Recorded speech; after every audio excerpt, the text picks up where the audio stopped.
You stand before the remnants of an empire that once declared itself eternal. Rome. The very word conjures images of triumph. Legions marching in perfect formation, aqueducts carrying crystal water across impossible distances, senators debating the fate of nations beneath soaring domes. This was civilization incarnate, humanity's greatest achievement carved in marble and bronze. But close your eyes for a moment. Listen beyond the tourist guides and history textbooks. Can you hear it? The whisper of something else entirely, something that slithers beneath those polished stones like a serpent in paradise.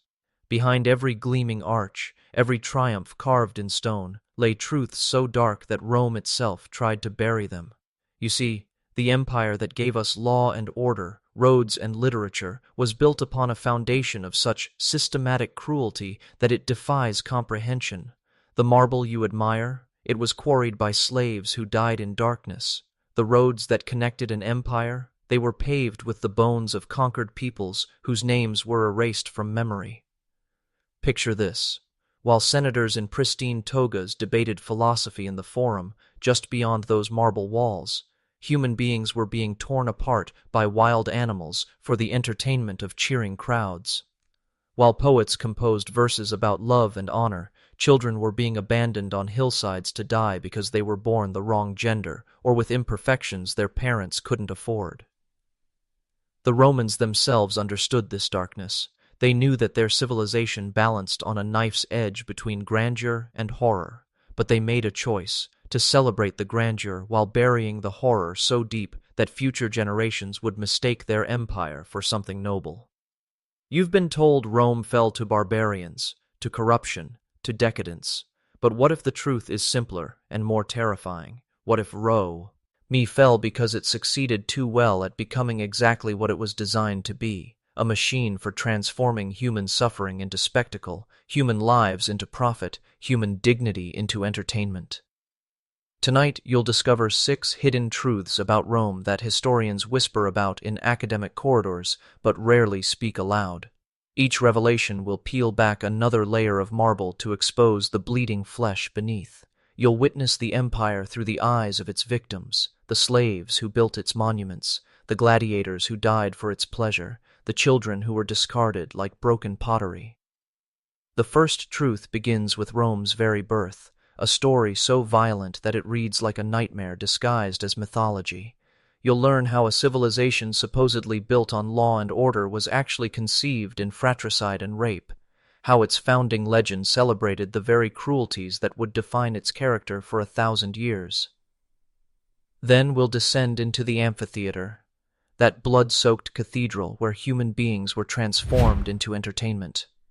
You'll feel the terror of men and women forced to fight for their lives while tens of thousands screamed for their death. You'll understand how Rome turned murder into art, suffering into spectacle, and trauma into tradition. We'll explore the hidden engine that powered every Roman achievement, millions upon millions of enslaved human beings whose lives were bought, sold, and discarded with less consideration than livestock. You'll hear their voices, or rather, you'll feel their silence, for Rome was very careful to ensure that history would not remember their names. The emperors themselves, those god-kings who ruled with absolute power, will reveal their true faces to you. Behind the purple and gold, you'll find monsters whose cruelties were limited only by their imagination, men who turned an entire empire into their personal playground of torture and death. Perhaps most haunting of all, you'll learn about Rome's children, not the privileged sons of senators, but the countless infants left to die on refuse heaps, the young slaves sold into unspeakable exploitation, the daughters traded like commodities in marriage alliances that destroyed their souls before their bodies could mature. Finally, we'll witness how Rome's appetite for cruelty became so vast that it began to devour itself. How an empire that had conquered the known world collapsed not from external enemies, but from the internal rot of its own monstrous nature. But why does this matter to you, here, now, in the 21st century? Because Rome never truly died. Its methods evolved, its technologies improved, but its fundamental relationship with human suffering, the transformation of cruelty into entertainment, of exploitation into profit, of dehumanization into spectacle. These patterns didn't disappear with the last emperor. Every time you scroll past human suffering for entertainment, every time you purchase products made by exploited workers, every time you turn away from injustice because it's inconvenient to acknowledge, you're participating in Rome's legacy. The Colosseum never closed, it just changed architecture. So as we begin this journey into Rome's heart of darkness, ask yourself this question. If you had lived in ancient Rome, would you have been the senator applauding the games, the slave master counting profits, the citizen cheering as humans were fed to lions? Or would you have been among the victims, the gladiator bleeding out in the sand, the child abandoned on a hillside, the slave whose name would never be recorded in any history book? The answer matters more than you might think, because understanding Rome's hidden truths isn't just about the past. It's about recognizing the shadows that still move among us, wearing different masks, but serving the same ancient hunger for power built on others' pain. Welcome to the real Rome. Welcome to the empire that history forgot to remember. You've heard the story before. 2 infant boys, abandoned by the Tiber River, nursed by a she-wolf, destined to found the greatest civilization the world had ever known. It sounds almost magical, doesn't it? The kind of origin story that transforms mere mortals into legends. But strip away the poetry, the marble statues, the romantic paintings, and you'll find something far more sinister lurking in Rome's creation myth. Romulus and Remus weren't just brothers who disagreed about where to build a city. They were the first Romans to discover what their civilization would be built upon, the willingness to murder family for power. Picture the scene as it truly unfolded. 2 young men, raised together, sharing the same wolf's milk, the same dreams of glory. They stand on their respective hills, Romulus on the Palatine, Remus on the Aventine, scanning the sky for divine signs to determine who would rule their new settlement. The augury comes. Romulus sees 12 vultures, Remus only 6, but Remus had seen his birds first. In that moment, you witness the birth of Roman pragmatism, not divine right, not wisdom, not justice, but the raw calculation of power. Romulus doesn't debate or compromise. He doesn't seek counsel from elders or submit to divine judgment. He simply kills his brother. Feel the weight of that first murder. Remus, who had shared every meal, every danger, every dream with Romulus, becomes nothing more than an obstacle to be eliminated. His blood soaks into the soil that will become the Forum, seeping down through layers of earth to form the literal foundation upon which Rome's temples and law courts will rise. But this fratricide was just the appetizer for Rome's founding feast of violence. With his brother's corpse still warm, Romulus faces a new problem. He has a city, but no women to populate it. The neighboring Sabine tribe, witnessing the murder of Remus, refuses to allow their daughters to marry into this blood-soaked settlement. So Romulus devises a solution that reveals the true Roman character. If you can't obtain what you want through negotiation, take it by force. The Romans invite the Sabines to a festival, a celebration of Neptune, complete with games, food, and entertainment. Picture the scene. Sabine families arriving with their daughters dressed in their finest clothes, excited to witness Roman hospitality. Children run between the adults, laughing and playing.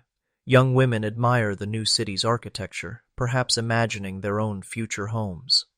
Then, at Romulus's signal, the trap springs. Roman men surge through the crowd like wolves among sheep. You can hear the screams, not of joy, but of terror, as daughters are torn from their fathers' arms, wives separated from husbands, mothers watching helplessly as their children disappear into the Roman mob. The festival becomes a hunting ground, celebration transformed into abduction. The Roman historians who recorded this event called it the rape of the Sabine women. But don't let that clinical term fool you. This wasn't some abstract political maneuver. These were real women. Hersilia, barely 16, clutching her younger sister's hand as Roman soldiers dragged them apart. Tarpeia, who had been promised in marriage to a Sabine warrior, now claimed as property by a Roman stranger. countless others whose names were deliberately erased from history because remembering them as individuals would make their suffering too real, too human. Listen to their silence. Roman writers would later romanticize this mass abduction, transforming it into a love story where the captured women eventually grew to love their captors. But think about what that narrative really means. Rome's founding myth celebrates not just murder, but the systematic erasure of women's voices, the transformation of their trauma into romantic fantasy. These women didn't just lose their freedom, they lost their identities. Their Sabine names were replaced with Roman ones. Their gods were forgotten in favor of Roman deities. Their children would grow up speaking Latin instead of their mother's tongue, worshipping their father's gods, identifying with their captors rather than their mother's people. This is how Rome taught its sons to view power. It belongs to whoever is strong enough to take it and ruthless enough to keep it. The women they had stolen became the mothers of the next generation of Romans, passing on not just their blood, but the psychological template for an empire built on domination. But the true genius of Rome's founding myth isn't just in its celebration of violence. It's in how that violence becomes normalized, justified, even sanctified. Romulus doesn't just kill his brother. He's guided by divine signs. The Romans don't just kidnap women. They're ensuring the survival of their people. Every act of brutality becomes a necessity. Every cruelty a virtue in service of Rome's destiny. You can trace this pattern through every subsequent Roman conquest. When Caesar slaughters 1,000,000 Gauls and enslaves another 1,000,000, he's following Romulus's example, taking what Rome needs to survive and prosper. When Roman legions destroy Carthage and sell its entire population into slavery, they're honoring their founders' pragmatic approach to obstacles. When emperors murder their own families to secure succession, they're channeling Romulus's willingness to eliminate threats, even blood relatives. The myth serves another crucial function. It makes Rome's victims complicit in their own oppression. Just as the Sabine women supposedly learned to love their captors, conquered, peoples are expected to embrace Roman civilization, to be grateful for the roads and aqueducts built with their enslaved labor, to celebrate the peace imposed through their subjugation. But here's what the myth doesn't tell you. The Sabine women never stopped grieving. Roman writers might have erased their voices, but archaeological evidence whispers of their resistance. Private shrines to Sabine goddesses hidden in Roman homes. Lullabies passed down through generations, preserving fragments of a language Rome tried to destroy. Secret rituals performed by mothers teaching their daughters to remember who they were before Rome renamed them. This is the first of Rome's hidden truths. The empire wasn't built by heroes overcoming evil, but by men who made evil heroic. Every Roman child grew up hearing how their civilization began with a brother's murder and the mass abduction of women. They learned that power justifies any action, that might creates right, that the strong are destined to rule over the weak. When those children became adults, senators voting for war, merchants buying slaves, citizens cheering at gladiatorial games, they were simply following the template established by Romulus. They had been raised on stories that celebrated cruelty as necessity, violence as virtue, domination as destiny. The she-wolf that nursed Romulus and Remus became Rome's symbol, but it was never about nurturing protection. It was about predator and prey, about an empire that would spend the next 1,000 years teaching the world that civilization and savagery could wear the same face. And the most terrifying part? Rome's founding myth worked exactly as intended. It created a people capable of building magnificent cities while systematically destroying human lives, of composing beautiful poetry while orchestrating unspeakable cruelties, of establishing systems of law while legalizing the most profound injustices. The blood of Remus didn't just stain Rome's foundation stones, it poisoned the empire's soul from its very first breath, and that poison would flow through Roman veins for centuries, transforming ordinary people into willing participants in humanity's darkest spectacle. In Rome, every triumph was built on a brother's grave, every celebration rooted in a woman's scream. You descend the marble steps of the Colosseum, your sandals echoing against stone worn smooth by countless feet. The morning sun filters through the arena's upper tiers, casting long shadows across the sand below. Sand that isn't naturally golden, but stained permanently red from decades of human blood. This is Rome's greatest theater, but the performance you're about to witness isn't drama or comedy. It's the systematic transformation of human suffering into entertainment. The games begin before dawn with a ritual that reveals their true nature. Gladiators file into the arena, their chains clanking like a funeral dirge. They raise their weapons toward the emperor's box and speak words that will haunt you. Ave, Imperator, morituri te salutant. Hail, Emperor, those who are about to die salute you. Feel the weight of that moment. These aren't warriors choosing glorious battle. They're human beings, fathers, sons, former farmers and merchants, forced to announce their own impending deaths for the entertainment of people who will return home to complain about the quality of their dinner. But how did Rome transform murder into art, death into spectacle? The gladiatorial games didn't begin as entertainment. They started as something even darker. Funeral rites where the living were sacrificed to honor the dead. Wealthy Romans would force slaves to fight to the death at funerals, believing that blood spilled in combat would somehow nourish the spirits of the deceased. Death feeding on Dios, trauma breeding more trauma. Then Roman politicians discovered something that would define their empire's character. Human. Suffering was the most powerful drug ever created. The crowds who gathered to watch these funeral combats didn't just attend, they became addicted. They craved more elaborate deaths, more exotic tortures, more creative methods of human destruction. Picture Senator Gaius Scribonius watching his first gladiatorial games as a young man. Initially horrified by the violence, he tells himself he's there for political necessity, to be seen among Rome's elite. But watch his face as the afternoon progresses. The initial revulsion gives way to fascination, then to hunger. By sunset, he's screaming for blood with the rest of them, his civilized mask completely abandoned. This is how Rome created monsters, not through sudden corruption, but through the gradual normalization of cruelty. The senator returns the next week, then the next. Eventually, he's sponsoring his own games, competing with other politicians to provide ever more elaborate spectacles of human destruction. The man who once flinched at violence becomes its architect.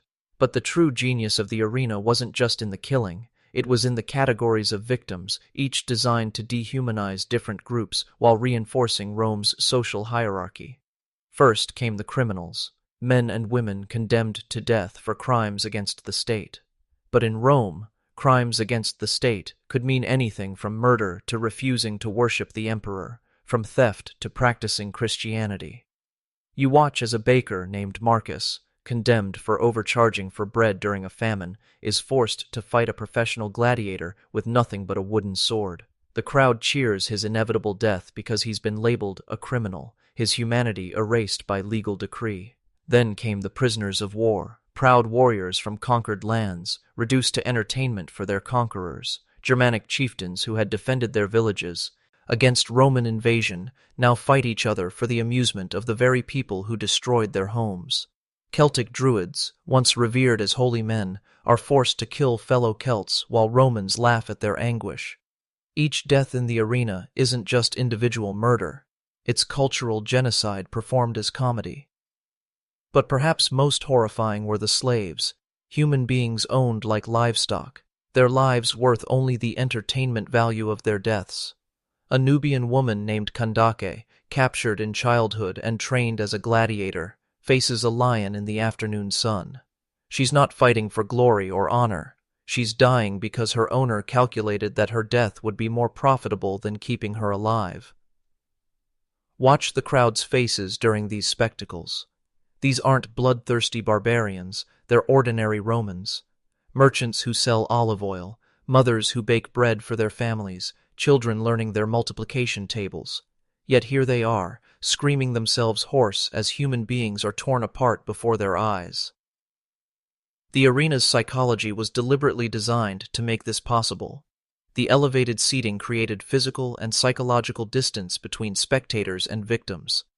The elaborate ceremonies, processions, music, ritual, transformed murder into religious experience. The betting pools made death into a game of chance.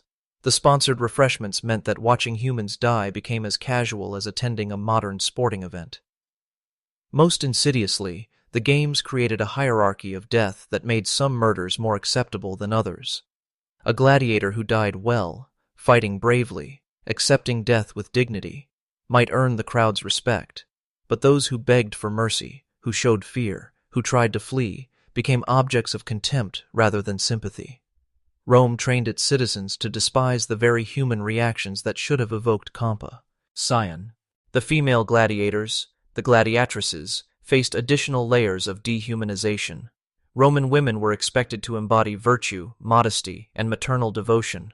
Forcing women to fight in the arena wasn't just about their individual deaths, it was about destroying the very concept of feminine dignity. When a Roman mother brought her daughter to watch gladiatresses die, she was teaching that child that women's lives had no inherent value beyond the entertainment they could provide to men. The beast hunts, the venations, revealed another dimension of Roman cruelty. Exotic animals from across the empire were shipped to Rome at enormous cost, not for zoos or preservation, but for mass slaughter. Elephants, lions, bears, crocodiles, entire species were driven toward extinction for the sake of spectacle. On a single day during Emperor Titus's games, 5,000 animals were killed. But the human cost was even greater. The bestiarii, condemned criminals or desperate volunteers who fought these beasts, died in ways so horrible that even Roman writers struggled to describe them. You witness a Germanic prisoner named Wilhelm face a starved lion. He's not given proper weapons or training. That would make the fight too fair, less entertaining. Instead, he has a wooden spear and a small shield, while the lion, deliberately maddened by hunger and prodding, represents nature's raw fury. Wilhelm's death isn't quick or clean. The lion toys with him. The crowd applauds each swipe of claws, each scream of agony. His death becomes theater, his suffering transformed into art. But the arena's cruelest innovation was the mock naval battles, the naumachii, where entire fleets of condemned men fought to the death on artificial lakes. Picture the engineering marvel. Romans flooded the Colosseum floor to create a temporary sea, then forced hundreds of prisoners to reenact historical naval battles. These weren't symbolic conflicts, they were mass executions disguised as education. The psychological aftermath of these spectacles haunts us across centuries. How do you return to normal life after watching hundreds of people die for entertainment? Roman sources hint at the trauma: veterans of the arena who couldn't sleep, children who had nightmares about the games, wives who couldn't touch their husbands after watching them cheer for human slaughter. Yet the games continued for over 4 centuries, evolving and intensifying rather than diminishing. Each emperor tried to outdo his predecessors in the scale and creativity of his spectacles. The arena became Rome's defining institution, the place where the empire's true values were most clearly displayed. The gladiators themselves developed a complex culture within this system of horror. Some found camaraderie with fellow fighters, others developed relationships with their trainers or owners. But these human connections existed within a framework designed to destroy humanity itself. Even their acts of resistance, refusing to fight, choosing suicide, attempting escape, became part of the spectacle, their defiance transformed into entertainment for the crowds that enslaved them. And when the games finally ended, it wasn't because Romans developed compassion for their victims.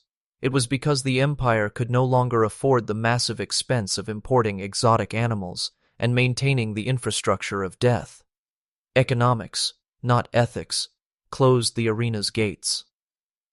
The Colosseum stands today as a monument to architectural achievement, its ingenuity and grandeur celebrated by millions of tourists. But those ancient stones remember different visitors, the 50,000 Romans who gathered regularly to watch human beings die for fun, who made murder into culture, who taught their children that some lives existed solely for others on entertainment. In Rome's greatest theater, The only tragedy was that the audience forgot they were watching real people die. You walk through the ruins of a Roman villa, admiring the intricate mosaics, the sophisticated plumbing, the elegant frescoes that speak of wealth and refinement. But pause for a moment and look closer. See that narrow doorway barely visible behind the kitchen. Follow those worn stone steps down into darkness. This is where Rome's true foundation lived, in the cramped, airless chambers where human beings were stored like inventory. The numbers alone should stop your heart. At the height of the empire, nearly 40% of Rome's population lived in chains. 40%. That means for every free Roman citizen walking the marble streets above, there were 2 human beings in bondage below, their lives reduced to the economic value they could generate before they died. But statistics can't capture the reality of what slavery meant in Rome. This wasn't just forced labor, it was the systematic destruction of human identity on an industrial scale. Meet Drusilla, though that wasn't her real name. She was born Aisling in a Celtic village that no longer exists, somewhere in what Romans called Gaul. She was 7 years old when the legions came, old enough to remember her mother's lullabies in a language she would be forbidden to speak again. When the Roman slave traders evaluated the survivors, they saw potential profit in her bright eyes and quick movements. Her family's name, her tribe's history, her people's gods, all erased in the moment she was branded with her new owner's mark. The slave markets were Rome's most honest institutions because they revealed what the empire truly valued: human beings as commodities. Picture the scene in Rome's largest market, located between the Forum and the Palatine Hill. Hundreds of people, men, women, children, stand on wooden platforms while potential buyers examine them like livestock. A Roman matron squeezes Drusilla's muscles to test her strength, pries open her mouth to check her teeth, strips away her clothing to inspect her body for defects or signs of disease. Watch the buyers' faces. These aren't monsters or sadists, they're ordinary Romans making practical decisions. A construction foreman calculates how many years of heavy labor a young Nubian man might provide before his body gives out. A wealthy senator's wife debates whether a Greek girl's education in rhetoric and philosophy justifies the higher price. A baker considers whether twin brothers from Germania would work better as a team or if separation might prevent them from planning escape. The psychology of this dehumanization reveals Rome's true genius for cruelty. Slavery wasn't just an economic system, it was a carefully constructed worldview that made human ownership feel natural, even virtuous. Roman children grew up believing that some people were born to serve, that slavery actually benefited the enslaved by introducing them to civilization, that kindness to slaves was a mark of Roman superiority. But behind this comfortable mythology lay a reality of systematic brutalization that defies comprehension. Drusilla, now renamed and sold to a patrician family, begins her education in Roman slavery. She learns that her body belongs entirely to others, not just her labor, but her flesh, her fertility, her very existence.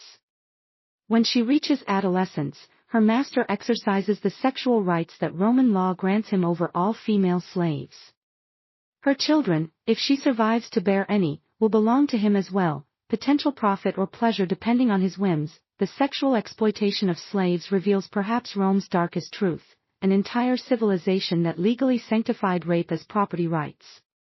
Roman wives knew their husbands used female slaves for sexual gratification. Roman mothers knew their sons learned masculinity through the sex. Domination of enslaved women. Roman daughters knew they might marry men who owned human beings for pleasure. This wasn't hidden or shameful, it was simply how Roman society functioned. But the horror extends far beyond individual homes. Rome's greatest construction projects, the aqueducts that modern engineers still marvel at, the roads that connected an empire, the monuments that symbolize civilization itself, were built by enslaved human beings working under conditions that would be recognized today as genocide. Descend into the marble quarries of Carrara, where thousands of enslaved men spent their entire lives in darkness, breathing stone dust that shredded their lungs, hauling blocks of marble that would become statues of the emperors who owned them. The average life expectancy of a quarry slave was 3 years. 3 years of darkness, pain, and suffocation to extract the stone that would immortalize their oppressor's glory. Follow the construction of Hadrian's Wall across northern Britain. Imagine the thousands of enslaved Celts and Picts forced to build the very barrier designed to keep their free kinsmen at bay. They mixed mortar with their blood, laid stones with hands that would never again touch their homeland's soil, and died building a monument to their own defeat. The gold and silver mines of Spain consumed human lives like fuel. Pliny the Elder, usually clinical in his descriptions, could barely contain his horror at what he witnessed there. In the mines, men work by the light of lamps, their shifts measured not by day and night, but by the rhythm of exhaustion and collapse. The mountain is honeycombed with galleries where slaves crawl through spaces barely wide enough for a human body, bringing out basket after basket of ore until their bodies simply stop. The psychological destruction was as methodical as the physical exploitation. Roman slavery deliberately targeted the bonds that make us human: family, culture, language, religion, identity. Enslaved parents watched their children sold away, knowing they would never see them again. Husbands and wives were separated by thousands of miles, their marriages legally meaningless. Children grew up never knowing their grandparents' names, their ancestors' stories, the gods their people once worshipped. Languages died in slavery. Celtic dialects, Germanic tongues, African languages, entire ways of understanding the world disappeared as enslaved people were forbidden to speak anything but Latin or Greek. When a language dies, it takes with it unique ways of seeing, thinking, and being human. Rome didn't just enslave bodies, it committed genocide against human consciousness itself. But perhaps most insidiously, Rome created a system where enslaved people were forced to participate in their own oppression. Slave overseers, selected for their willingness to brutalize fellow slaves, maintained order in the mines and plantations. Gladiator trainers, themselves enslaved, prepared other human beings for death in the arena. Domestic slaves, completely dependent on their owner's favor, helped maintain the household systems that perpetuated slavery. The resistance, when it came, was met with such savage reprisal that it became a warning to all future generations. Spartacus and his followers, 70,000 enslaved human beings who dared to claim their freedom, were crucified along the Appian Way. For miles, travelers could see the rotting corpses of men and women whose only crime was refusing to accept their status as property. The crosses stood for months, a deliberate message. This is what happens when slaves forget their place. Yet resistance never stopped. It took forms that Roman historians rarely recorded because acknowledging it would mean admitting that enslaved people retained their humanity. Secret schools where enslaved parents taught their children the names of forgotten gods. Hidden shrines where ancestral spirits were honored despite Roman prohibitions, quiet acts of sabotage, tools broken, crops spoiled, work deliberately slowed, that represented the stubborn refusal to surrender completely. The freed slaves, the liberty, faced their own form of ongoing torment. Roman law granted them citizenship, but not equality. They remained forever marked by their past bondage, their children subject to legal restrictions, their social status permanently tainted by the crime of having once been owned by another human being. Even in freedom, they could not escape the shadow of their former chains. The economic impact of slavery reveals the true scope of Rome's crime against humanity. Conservative estimates suggest that over the course of the empire's existence, more than 12 million people lived and died in Roman bondage. 12 million human beings whose lives were reduced to economic equations, whose deaths were recorded only as losses in accounting ledgers. But numbers cannot capture the generational trauma that slavery created. Imagine the psychological inheritance of children who grew up knowing their parents had been owned like animals. Picture the former slaves who flinched every time they heard their masters' names, who never learned to trust their own freedom because it could be revoked at any moment. The Roman economy became so dependent on slave labor that free workers couldn't compete. Craftsmen, farmers, and laborers found themselves displaced by unpaid enslaved workers, creating a cycle where economic necessity drove ever more people into bondage. Rome created a system that consumed human beings to sustain itself, growing larger and more voracious with each conquest. When you marvel at Roman engineering today, the Pantheon's perfect dome, the Colosseum's ingenious architecture, the aqueduct's precise calculations, remember that every stone was placed by hands that would never benefit from their creation. Every architectural triumph was built on a foundation of stolen lives, unpaid labor, and systematically destroyed dreams. The silence is perhaps the most haunting aspect of Roman slavery. We know the names of emperors and senators, poets and generals, but the millions who built their world remain anonymous. Their voices were deliberately erased, their stories untold, their suffering unmarked by monuments or memorials. Yet sometimes, in the archaeological record, their humanity breaks through. Graffiti scratched on walls by enslaved workers. "I was here. Remember Gaius? Mother, I miss you." Tiny acts of defiance against a system designed to erase their very existence. Rome built eternity on borrowed time, time stolen from millions who would never see freedom, never taste justice, never hear their real names spoken aloud again.